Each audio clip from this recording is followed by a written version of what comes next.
Not too long ago, in my inbox, I noticed a pattern, a trend. Trend alert! Like all of my peers in the beauty and grooming editorial space, I am sent pitches for all of the new products as they hit the market. It could be a new moisturizer for oily skin. Can you recommend me 3 affordable moisturizers for oily skin? A brand new fragrance that fits the season. These are my top 5 fall and winter fragrances. Maybe a new shaving device. I use my One Blade 360 literally every day for a close, comfortable daily shave. Or, as was the case about a year ago, it was a dozen of the same newish type of products. One email after the next. There were so many emails! All of them for whole body deodorants. Head, shoulders, knees and toes, the whole thing. Suddenly, all of the conglomerates were in this same race to help you de-stink your entire body. There was Unilever via Dove Men+CARE, Shea Moisture, Sure, and Degree. Then Procter & Gamble via Native, Old Spice, and Secret. Many other notable brands have also joined the race since then. This includes Hume, Happy Nuts, Happy Curves, Oars and Alps, First Aid Beauty, and Mario Badescu. Like me, you might be wondering where this category even came from, and do we really need deodorant across our entire body? So today on Spiffy, we are talking full body stank. This episode of Spiffy is brought to you by Philips Norelco, makers of many of my favorite men's grooming devices, including one for which they won a Blue Ribbon Award from Blueprint Grooming. That is their incredible multi-grooming trimmer. However, today I want to talk about their latest launch. It is their most innovative rotary shaver yet. And it is a mouthful, but it is called the Philips Norelco i9000 Prestige Ultra Day and Night Special Edition Shaver. Yes, this electric shaver, it competes on closeness with actual manual razor blades. It can shave 0.08 millimeters below the surface of your skin. Yes, I did review it. Long before they sponsored this episode, I can confirm this is the closest shave you will get from an electric razor. The i9000 Prestige Ultra also uses nanotech precision blades, which deliver 165,000 cutting actions per second with a 360-degree pivot head for total contact and less irritation.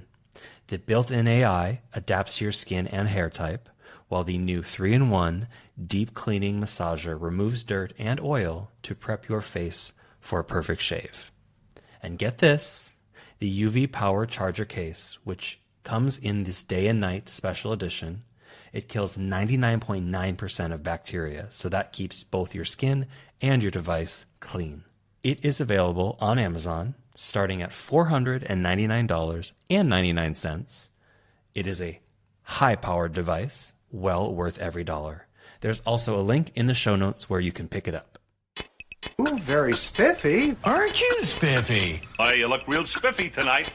Welcome to Spiffy, a podcast with the freshest takes on men's grooming. No whole body deodorant needed here. I am Adam Hurly, a longtime men's grooming journalist. I was GQ's grooming guy for 9 years, and Spiffy is a production of my own men's grooming outlet called Blueprint by Adam Hurly. You can find Blueprint on YouTube and social media at Blueprint Grooming, and on the web at grooming.tips, where you can also subscribe to our free men's grooming newsletter.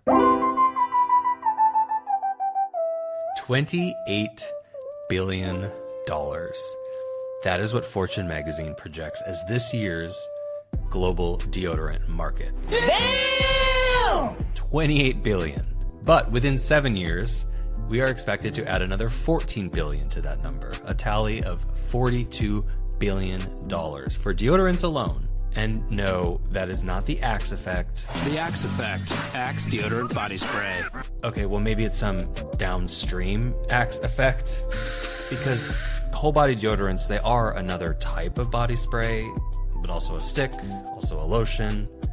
There's an entire batch of full body deodorizing products out there, and they are all contributing to that massive sum.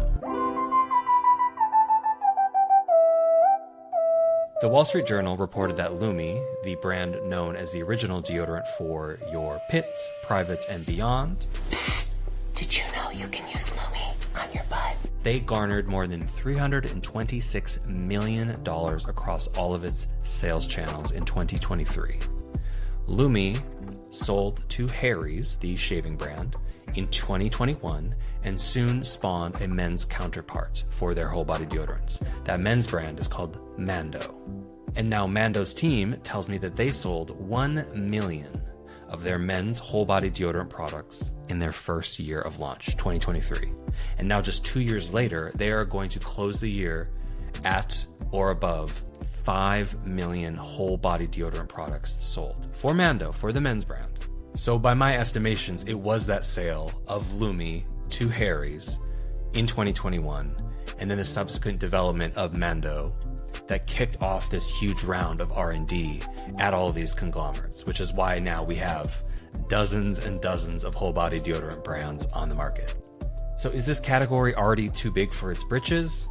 Probably not, because it seems to only be growing, but let's do a good old value judgment on this category of full body deodorants. I have invited a good friend and a peer of mine in the men's grooming editorial landscape to join me in this conversation. And stick around, because we're also going to do some quick value judgments on other fringe categories in the men's grooming space, like hole serums, yes, butthole serums, and LED masks. All right, here is my guest. I'm Garrett Munce. I'm a longtime men's grooming journalist. I have written for Esquire, GQ, Men's Health, you name it, I've probably written for it. Garrett, do you get stinky? Oh, yeah. I get really stinky. Tell me more about that. Listen, I think all guys get stinky. I think stinky is also relative. I work out a lot. I'm a sweaty dude. I sweat all the time, even in the dead of winter. So I'm always very aware of my sweat levels and my stink levels. Can I ask candidly, are you a frequent user of whole body deodorants, or what is your deodorant of choice, particularly under the arms? Well, this is an interesting question because I actually don't wear deodorant under my arms. Wow. What? That hasn't not always been the case. I think that deodorant is a really important product for a lot of people. I don't never wear it. I will clarify. I don't wear it a lot. But I do wear it when I need to feel like I'm having a little bit of extra freshness. And my feeling about deodorant has always been when I do wear it, I wear strong deodorant. Okay. So are you like an aluminum user, antiperspirant? I'm an antiperspirant aluminum person. I do wear whole body deodorant sometimes. I think it's an interesting category because it definitely speaks to our body function for sweating, right? We do not sweat only under our arms. We do not smell only under our arms. So I think that whole body deodorant as a new category is a really interesting kind of solution for things that people have not always thought that they needed. Who do you think is the primary candidate for these on paper? On paper, it's people that have body odor, right? So I think that these brands that have launched whole body deodorants in the last year or two, as we've seen like kind of this explosion of the category, are really targeting people that were maybe using deodorant in other places besides their armpits.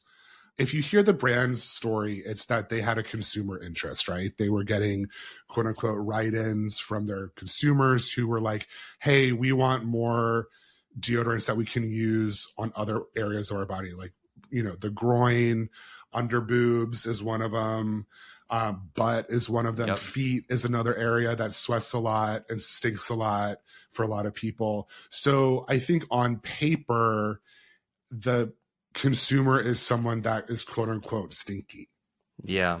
And I think that the solution focused space for the men's category of grooming presented a really good opportunity. In particular, even if this originated on the women's side, I think it made sense that this was going to end up as a very prominent men's product as well. Well, yeah, because think about it. Men tend to sweat a lot, right? And I sweat all the time. I'm sweating right now. Same. And I think that, with sweat often comes odor. Well, maybe this is a really good opportunity to talk about the two different types of sweat, because there are two and only one causes odor. Can you actually tell us about those two types? So the reason that sweat stinks is that typically it's not the sweat itself that's stinking, it's the bacteria that is living in these sweaty areas, right? So you're right, there are two types of sweat. There's apocrine sweat, which is typically like the thicker kind of sweat that comes in your armpits, your groin, your nipples, like hairier areas. Okay. And that's the sweat that really reacts. It carries a lot of the bacteria. Bacteria grows in a moist, dark environment. So anywhere that's kind of like covered, tends to be a little darker. It might not be airing out as often. That's going to be the sweatier, stinkier areas. Okay. The other kind of sweat is the kind of sweat that you would get on like your forehead, your face. That's called eccrine sweat. That's the sweat that we think of as doing the function of sweat, which is cooling your body down. So when you're working out, when you're running, you're outside in the heat, that's the sweat that's kind of covering you from head to toe. I always think about it as like the misting sweat, right? That's when you see the mist kind of all over the sheen you get when you're outside in the summer. Yep. That's the eccrine sweat. And typically that's not the sweat that smells, because that's kind of the blanket. I mean, the sweat that's the one exception for that is your feet, because your feet are typically covered. They're typically in socks. There's that darker, moisture environment that we're talking about. Still get the stinkiness of it. It's probably some fungal kind of thing or something happening there, but feet are a whole nother thing. I mean, we get into fungus, we get into, athlete's foot, we get into all of that kind of stuff that could contribute to smell. Okay, so they're like the exception to this. Well, a lot of these brands are advertising their whole body deodorants as for your pits, your bits, and your feet. And so they're focusing on those three areas that do have the most odor. We've been using powders, we've been using sprays, we've been using all sorts of things, breathable fabric to prevent odor, to prevent moisture accumulation in these areas. So who needs whole body deodorant for their balls? I mean, I think framing this as a need is not really what these products are doing, right? I think we tend to think of men's grooming products particularly as very logistical products, right? They're meeting a need, they're solving a problem, which is true in most cases. However, if we're really going to talk about need here, chronic body odor, there actually is a disease called bromhidrosis. If we're going to go into like dermatology textbooks here, let's go there. That is chronic body odor, like smelly body odor that you cannot get rid of. Okay. That is a real thing. And if we're talking about like a need for whole body deodorants, those people that suffer from it would be candidates for this product, right? Yeah. It's helping with a chronic need. However, like there's very, very few people that actually technically suffer from this disease. It's like 2% of people or something like that. Which is still more than I would have guessed, but that doesn't account for the 5 million products that MANDO is selling this year for whole body deodorant, right? Correct. And I also think that experts say that that number is probably lower than the reality because it's underreported. People are ashamed to report it. People don't go to the dermatologist, yada, yada, yada. Still, that's not enough people, even if you're assuming that it's twice, even 3 times that many, that's not enough people to show like the explosion of this product and the success that it's having. So the way that I think about these products is they're more psychological products. Okay. I think that, if you think you smell, you're going to be self-conscious, you're going to have anxiety, you're going to be stressed out that you might be smelling, which in turn, when you're anxious and you have sweat, you're going to sweat more. So it's like this cycle thing of like this mind-body connection of I'm stressed out that I might smell, so I'm going to sweat, which might make me sweat more, right? Yeah. So I think that more people are worried that they smell than actually do smell.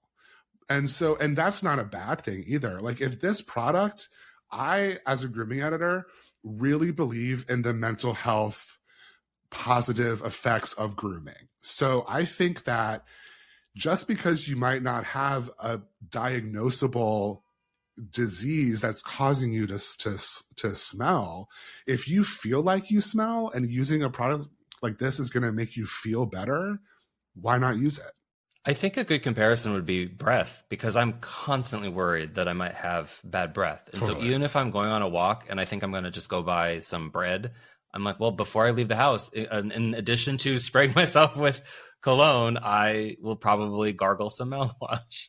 No, that's a really good comparison, because I do think, breath is something that we're all hyper aware of at all times. Yep.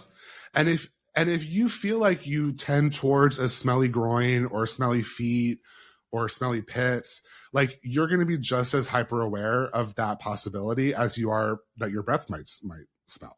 I think of our jobs not so much as saying yes or no to products, this is good or this is bad, and more thinking about who this is good for. Why does this exist? And absolutely, there's plenty of people who might not be able to shower between work and date night, or who just know themselves and know that they're going to sit and fester in their own sweat all day. So if they can use a product that is even, let's keep in mind that a lot of deodorizing products are also inhibiting moisture.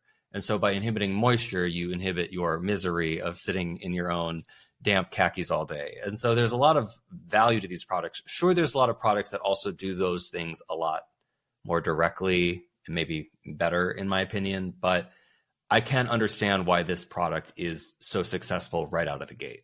I also think, I think realistically, a lot of people were using deodorant or antiperspirants in other areas of their body. I mean, I've done that before. Whenever I do a long flight, I take the spray antiperspirant and I drop trout and I just say, I'm not dealing with this for 15 hours today.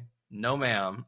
I mean, the amount of times that I've sprayed my underboobs with like antiperspirant in the summer so I don't get the mosaic of sweat on my t-shirts, oh yeah, that's a really common behavior, I think. Yep. And the reason that you don't see these as antiperspirants is because aluminum is only approved to use on your pits.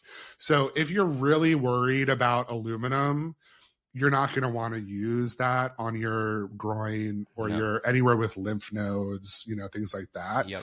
But your pits have them, but that's what they're tested on, though. That's what the pH and everything is. It's tested for that area. pH balanced for men. All right, this is just Adam here. I am interrupting this conversation with a quick chemistry lesson.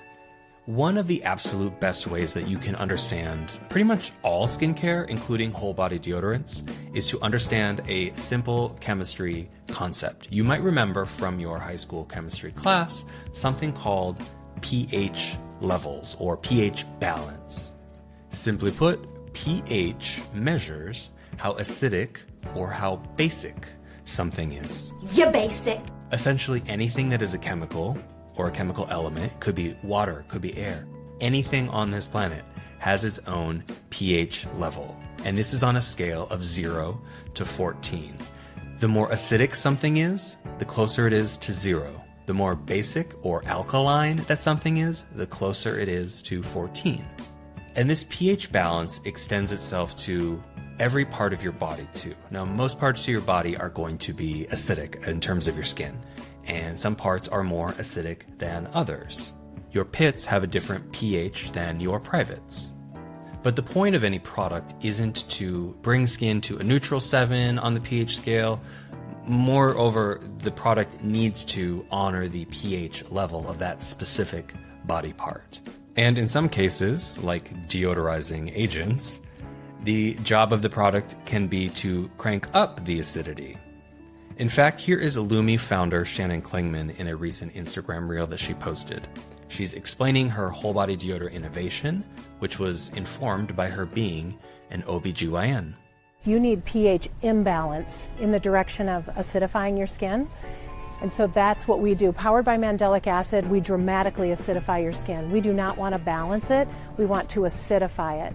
By acidifying the skin, you're reversing the high pH stink zone impact that soap and traditional body washes cause. If that pH stuff is too confusing, just think of it simply in terms of sensitivity.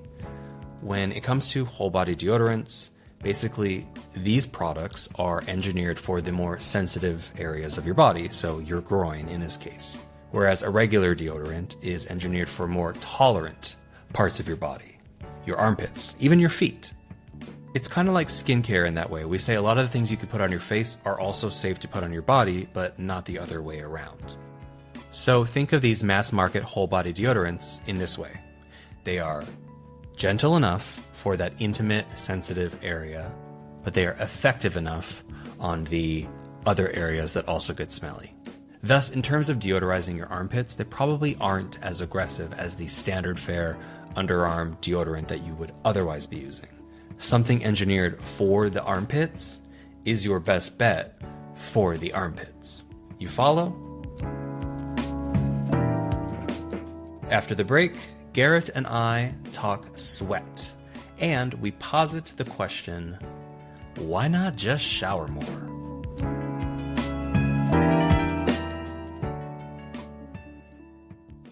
Hey, if you are listening to this podcast, why not subscribe to it in your podcast player? You'll get all the latest episodes of Spiffy as they air. And while I've got you, why don't you go subscribe to our YouTube channel as well, at Blueprint Grooming. Blueprint by Adam Hurly, that's me. This is the production behind Spiffy, the podcast. Over on our YouTube, we are talking about the best new grooming devices and product launches, our favorite products of all time across skin, hair, fragrance, shave, you name it. That's at Blueprint Grooming on YouTube. It's also the handle we use on Instagram and TikTok. Lastly, be sure to visit grooming.tips, where you can read our articles and subscribe to our free men's grooming newsletter. All right, jumping back into my chat with Garrett now, we pick it up with the question. If you are so worried about getting stinkier in your groin, in your feet, just sweaty in general, how about just showering more? Here is Garrett again. I think that's a really reductive take on why people are using these products because A, not everyone can shower 3 times a day, right? And B, showering, I mean, if you have a chronic issue like bronchidrosis, showering all the time is not going to fix that. So that also isolates those people that are using this for that reason. But I also think, not to get too kind of societal, systemic like issue here, but different cultures have different hygiene standards. Different people, different races, ethnicities, like they have different standards, they have different practices. So just saying shower more is a really, like, it's not talking to the reason that people might use these products. All of that stuff is valuable, right? In someone's life, like it informs how they interact with the world, how they want to smell, how clean they want to feel. To the point of you saying that not everyone can shower 3 times a day, I would posit that most people can only manage 1 a day if they have a busy schedule. I also feel like stinky is relative, right? Again, like I was saying, I think this is more of a self-perception thing. Like if you feel like you don't stink, you're going to feel better. Yeah. So whether or not someone else thinks that you stink or not, that's not the issue. It's more about how they make you feel and whether you feel comfortable with your perceived level of odor. Yeah. Most of grooming is about you feeling better in your own skin. And all of these things that you and I cover are just about presenting a more confident version of yourself. And that usually starts with your self-perception. Reframing the conversation around grooming in general from a need to a desire is important because yes, we want products that do what they claim to do, but not everyone needs every product. And the way that we use grooming products, particularly like these, it's not need-based always. In fact, I would argue it's rarely need-based. Yeah, I would agree with you there. So Garrett, you and I have both written about these for GQ, for Esquire, for everyone. And I actually reached out to our friends at Dove and asked them for a little bit of data on this category. You wrote about their Dove whole body deodorant, the Dove MEN+CARE whole body deodorants, when those launched. I saw that in Esquire. And I want you to guess, actually, for me, which generations are using these products the most. And I will give you a hint. On men's and women's, they are not the same. Wow. Oh my God. You're putting me on the spot here. I think millennials.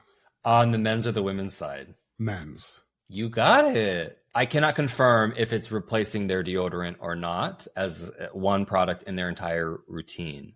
But on the women's side, it's the younger women over-indexing on whole body deodorant. And it's not replacing, it's being added to their routine. Interesting. Yeah. So the Gen Z women in particular are adding another product to their regimen.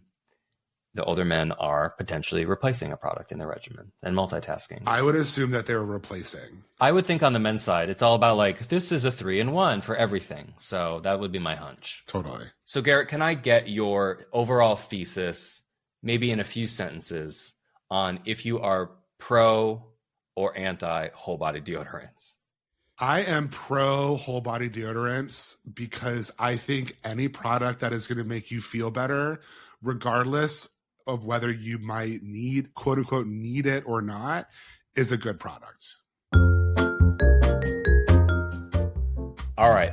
And now that we've done this value judgment and analysis on whole body deodorants, I do want to go into a quick speed round value judgment on a few other categories that we are pitched often, that we see often, that are probably confusing consumers as to whether or not they should be using them. So we are going to put on our men's grooming hats here, and we're going to just quickly breeze through these. I'm going to give you the first go on each of these, and then I'll respond. You just give your gut reaction to whether you like this category or not with each one, okay? Okay. First one, butt care, specifically whole serums. I love it. I use it. I think it's great. Okay. I'm out on them because I feel like the medicated products you can get at the pharmacy are probably already going to do most of the work for you for less. Ooh, I pray for the healing of this booty hole, please. Okay, next one, eye creams. I do think that they're beneficial if you are thinking about long term. I don't think that they're beneficial for immediate, like anything. I'm down the middle of the road on this one, but I do think a lot of these can be replaced with a nice targeted serum or a nice targeted night cream that you would also just be applying to your full face anyway. Interesting. Okay. Hair loss shampoos. I am on the fence with these because I think that if they're your only thing you're doing to prevent hair loss, they're not going to do what you want. But if they're part of a larger hair loss regimen that includes something like minoxidil or, finasteride, then they will be good. I think that if a shampoo is targeted as a hair loss shampoo, it's probably going to lead you astray. Mm-hmm. You're going to rinse it off. It's probably not going to absorb into your scalp. All right. At-home LED masks for your face. I love them so much. I use one every day. I think from an at-home gadget point of view, they're the only ones that I really believe in. I think that using them does actually make a difference as long as you use it consistently. You took the words right out of my mouth. I love this product. You just have to do it over and over and over. It's a much better value than most of the skincare that you would otherwise be using for the same reason. Last up is full body scrubs. Love, with the caveat that if you have a lot of body hair, like me, and me, they are difficult to use. But I think that you have to find the right one for you, because if the granules are too big, A, you're going to use up that bottle really fast, and B, it's going to get caught in your hair, your chest hair or whatever, and you're going to be picking out salt from your chest hair for hours afterward. I also agree with you. I feel great when I use them. I feel like I was just at the beach and I got that, Milanesa style full body buffering. Uh-huh. But I only get a few uses out of each jar. I'm over applying. I'm unable to get the benefit out of it. So I have a really hard time endorsing them to my male readers. Totally. All right. Well, there's clearly a lot of gray area on everything that we write about. But that's the point is I think sometimes people think that something has to be yes or no. Is this good? Is this bad? And we clearly through all of this have shown that you have to think about it a little bit and think about yourself and think about your use case and your habits and your ability to keep up habits as well. So I also think that like we need to reiterate the thesis of this entire conversation, which is it's not always about whether you need it or not. It's about how it makes you feel. Amen. Garrett, thank you for coming on Spiffy today and talking with us. Thanks for having me. I hope to see you again. I hope so too.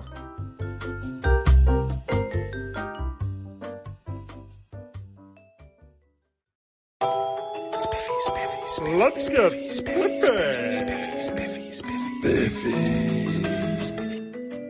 Our product of the week this week is twofold. It is a pair of fragrances from a pair of fragrance houses in Chicago.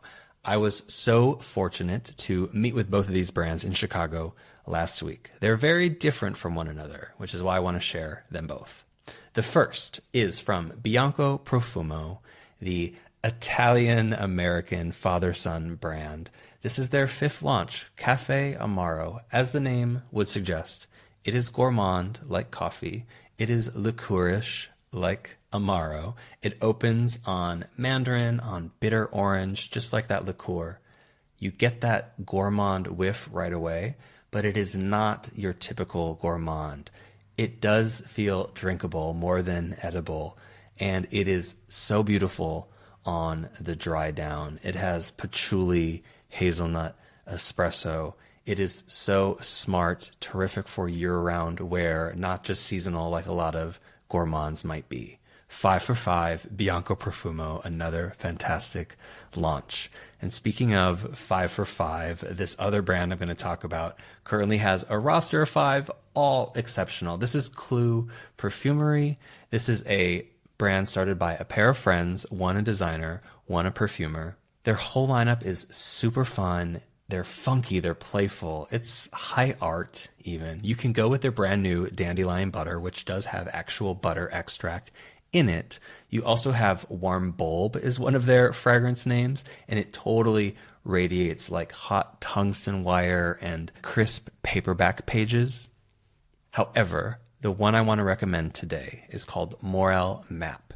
It is a nod to Wisconsin, where both of the founders are from. This one is green, it's earthy, it's damp like soil, and it has that dashi of mushroom funk in it, hence the name Morel Map.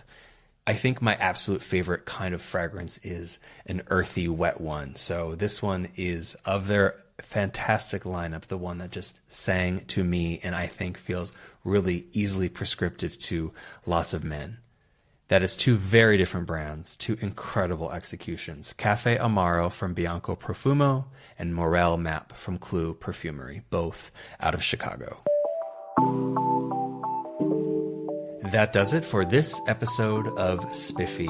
Thank you again to our episode sponsor, Philips Norelco, and their new muscled-up rotary shaver. Say it with me, the Philips Norelco i9000 Prestige Ultra Day and Night Special Edition Shaver. It is a fantastic device.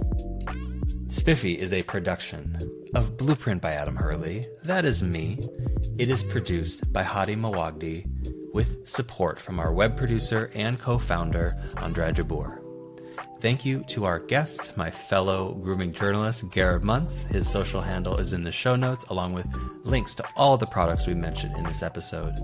You can find us on YouTube and social media too, at Blueprint Grooming.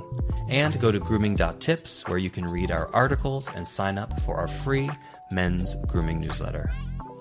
And until next time, stay spiffy.